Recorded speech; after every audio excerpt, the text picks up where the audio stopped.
Good afternoon.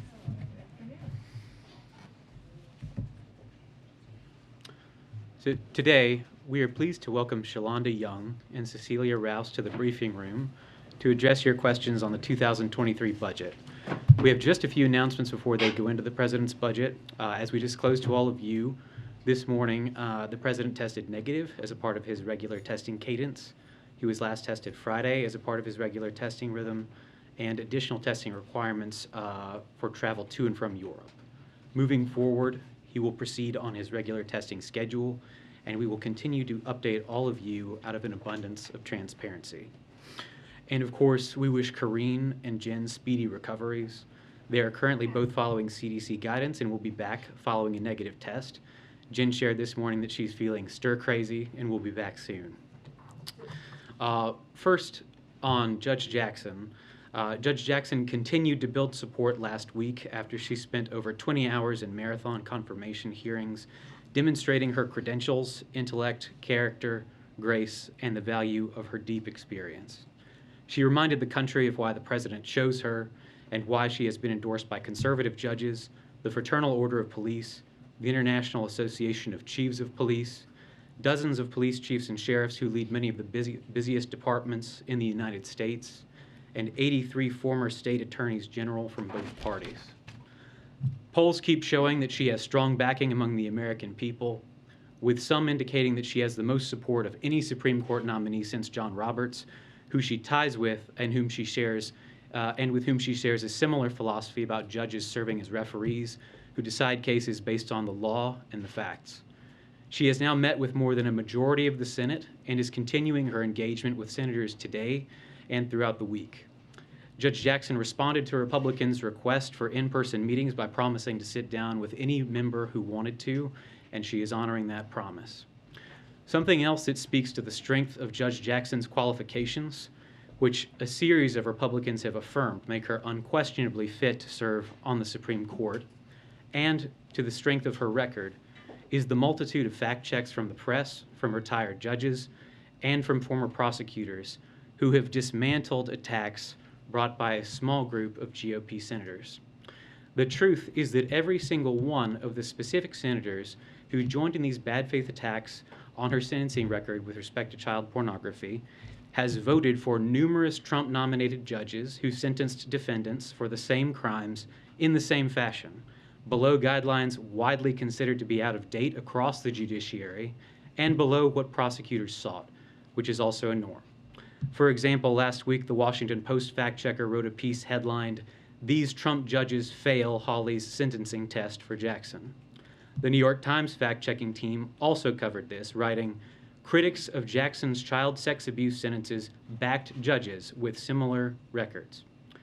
The Trump-nominated judges they surveyed received broad support and even included Sixth Circuit Judge Amul Thapar, who was on Donald Trump's shortlist for the Supreme Court. This was all on top of a raft of other fact checks already establishing that the basis of these criticisms was dishonest. And then, in terms of the budget, as you heard the President discuss earlier today, he has released his second budget, which builds on historic deficit reduction his agenda is delivering by means of the fastest economic growth in almost 40 years, on top of record-breaking job creation and unemployment reduction in 2021. The President's budget will help bring more jobs back to America, make us safer at home by increasing funding for police, and more secure in the world by investing in our national security and alliances. And it will pay for these crucial policies by asking the ultra-wealthy, the top 100th of 1% of Americans in terms of income, billionaires and 100 millionaires, to pay an income tax that's aligned with what most people in the workforce pay. We encourage Republicans in Congress to support that approach, rather than their proposal to raise taxes on half of working families and taking health care coverage away from millions, while gutting protections for Americans with pre-existing conditions in order to hand out even more tax giveaways to the wealthiest. Shalanda Young is joining us for the first time in the briefing room. She is the Director of the Office of Management and Budget, having been confirmed by the Senate with bipartisan support earlier this month. As director, she serves as a senior advisor to President Biden and plays a critical role in implementing the President's vision across the executive branch. Previously, Shalanda was the acting director of OMB for the last year and the clerk and staff director for the House Appropriations Committee, where she oversaw the $1.3 trillion annual appropriations bills. We're also joined by Cecilia Rouse, who has been here numerous times, who is the chair of the Council of Economic Advisors and a member of the President's Families Cabinet. As a quick introduction, she is a world-respected labor economist who recently served as dean of the Princeton School of Public and International Affairs. She previously served as a member of the Council of Economic Advisors in the Obama-Biden administration and on the National Economic Council in the Clinton administration.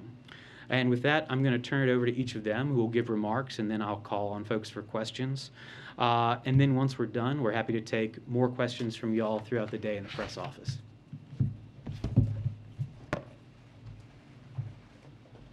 All right, be nice to the newbie. For OMB director, this is like prom day, so I'm very happy to be here with you today. You've heard the president say this, you heard him say it this morning. Budgets are about values. In his 2023 budget puts our values to work in 3 key ways. First is fiscally responsible. The budget shows that we're on track to reduce the deficit by more than $1.3 trillion.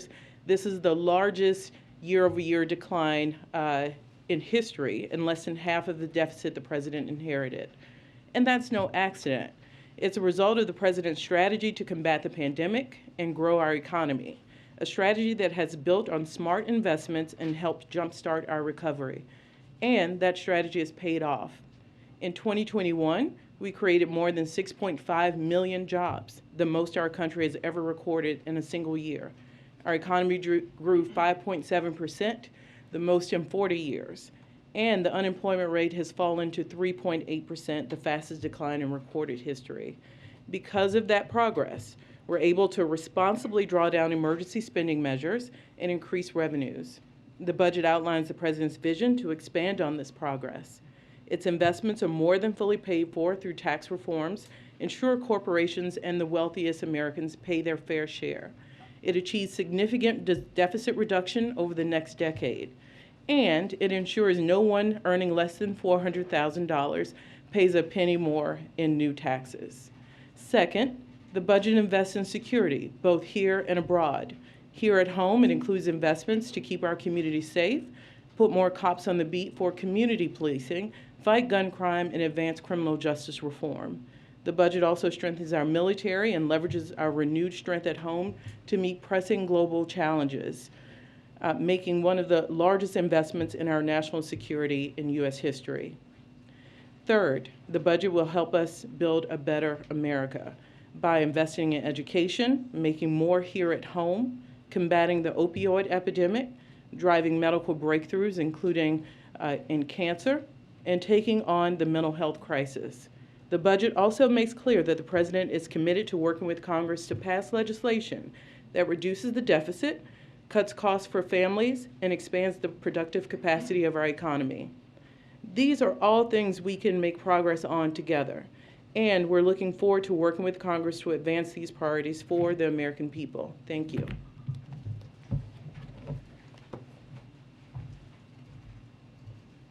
Good afternoon. This budget builds on the solid economic gains of the first year of this administration. The recovery over the last year has been extraordinary, quicker than independent forecasters had projected. Over 2021, real output grew by 5.6%, the fastest since 1984.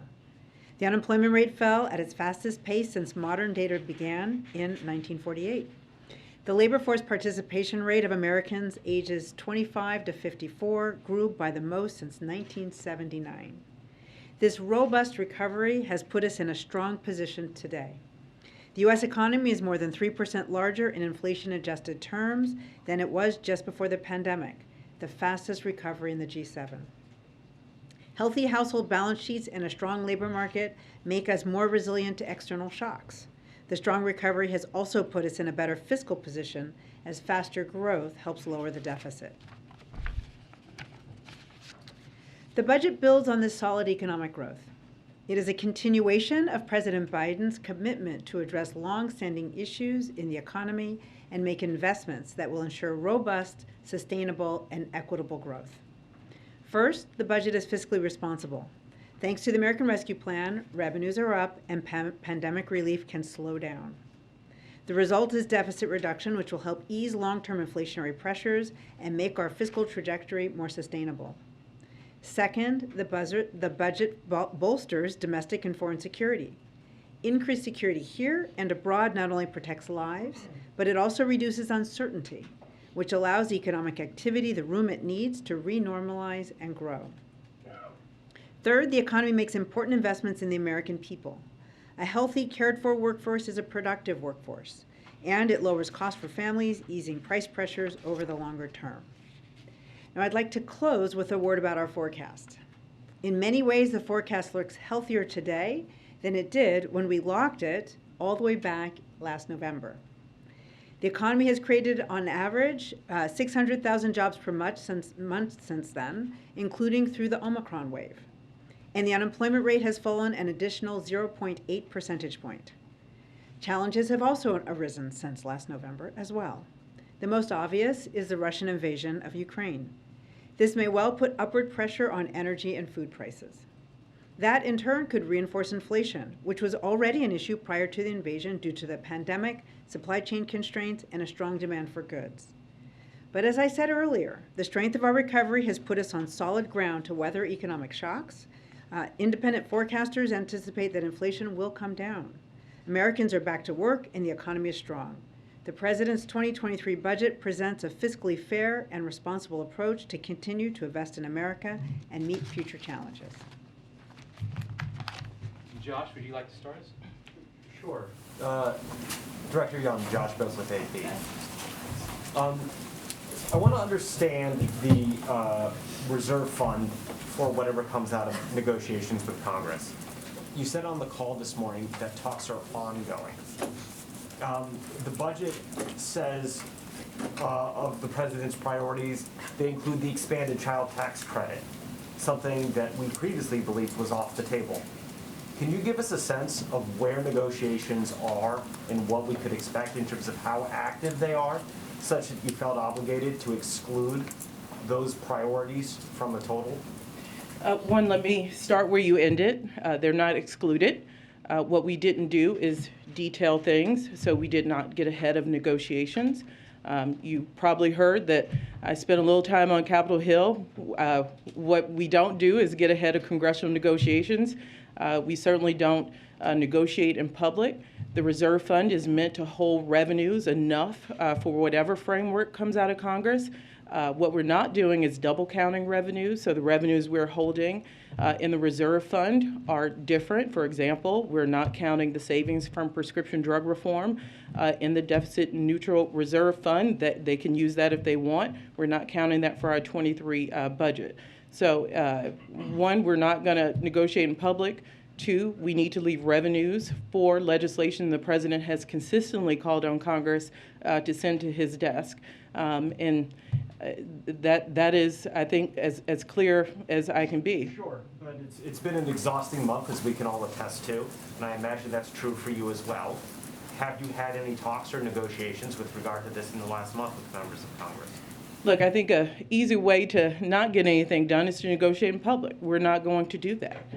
The 23 budget, I think, is the responsible thing to do, to hold enough revenues so Congress can use those if it wants to send legislation to the President that reduces the deficit and reduces costs for the American people.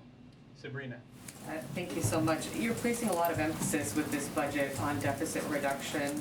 Can you talk a little bit more about that? Is it an effort to persuade Senator Manchin and other centrists who've raised concerns about the deficit, or does your administration believe that the deficit is in fact getting too high?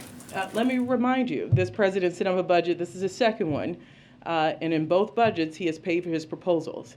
This is a classic Joe Biden budget. So just as he did last year, we're putting forward proposals that do two things. Establishes a tax system that's fair, where corporations and the wealthiest pay their fair share, but it has the added benefit of paying for needs of the American people, like reducing child care. What What specific proposals beyond the wealth tax would lower the deficit by $1 trillion over the next decade, as you say? So one, we're already in the process from last year to this year, reducing the deficit by $1.3 trillion.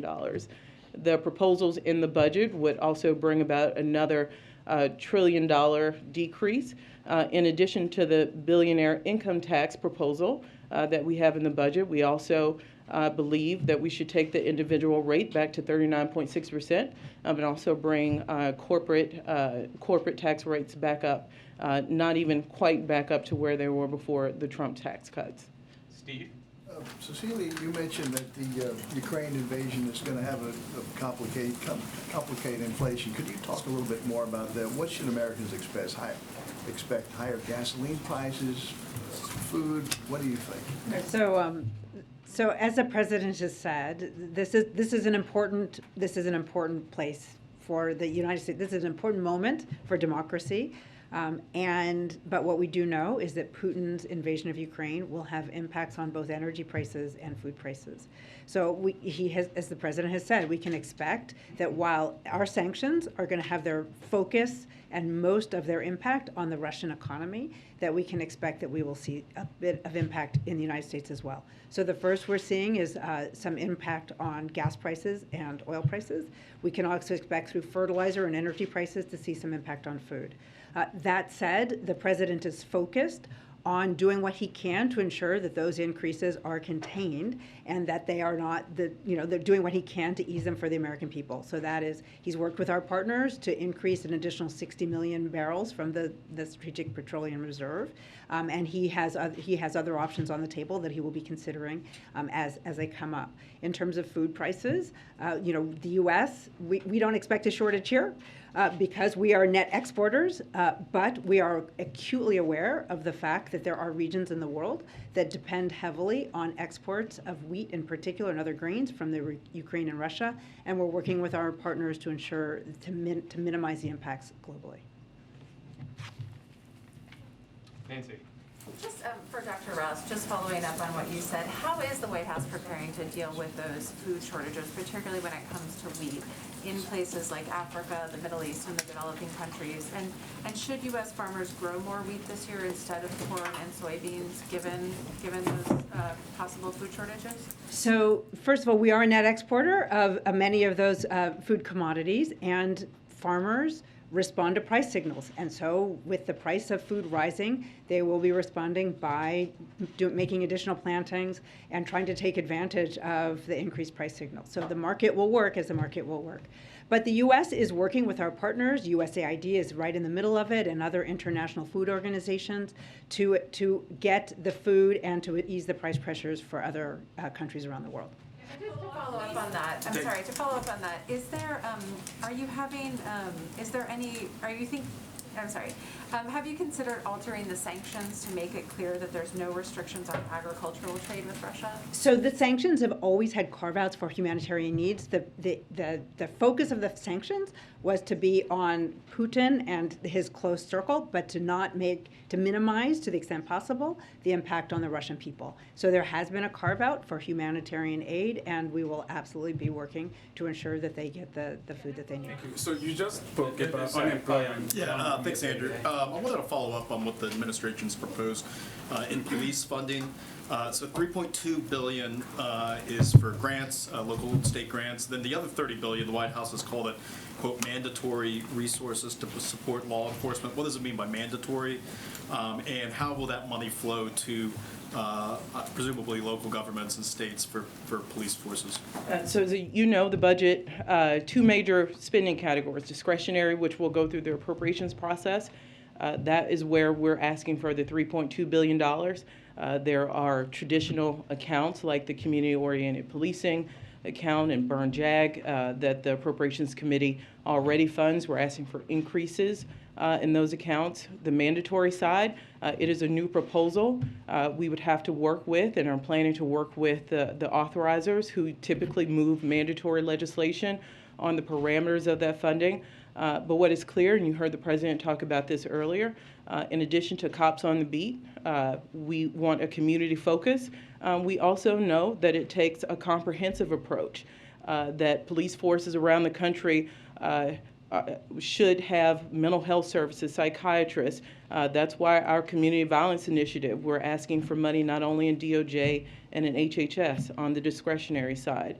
So the plan is on the mandatory side is a new proposal to work with those authorizing committees to ensure that it is both strong on the policing side, but also have these wraparound services. On the mandatory side, I mean, are there any goals in terms of how many more police officers could be added nationwide, or any priorities? You mentioned a couple of them, but in terms of what you want to see this money used on, and how much leeway will police forces have versus it coming down from the federal government on where the money can go?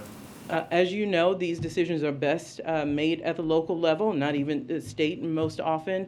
When it comes to policing efforts. So what we plan on doing is working with the judiciary committees to ensure that we provide flexible enough funding, but be very clear that we expect a community focus, and also that we have the wraparound services necessary, including mental health services, to make sure that we bring down violence in our communities. And when you talk about unemployment, do you take into account the millions of Americans who have lost, who have left their job? Do you take that into account? So we're calling on MJ. You all have said that the inflation estimates for this budget were set in November, and if the invasion were to be taken into account, the outlook would look pretty different. So should we expect an updated analysis from this administration on that front to take into account the invasion? And also, just in terms of the timeline, do you all have an estimate for when people can expect things to level out again? Can we expect that during this calendar year? So we will be doing a mid-session update of our budget later this summer. That is typically what we do. And obviously for next year's budget, we will use a new budget that will not be quite as old, at least for next year.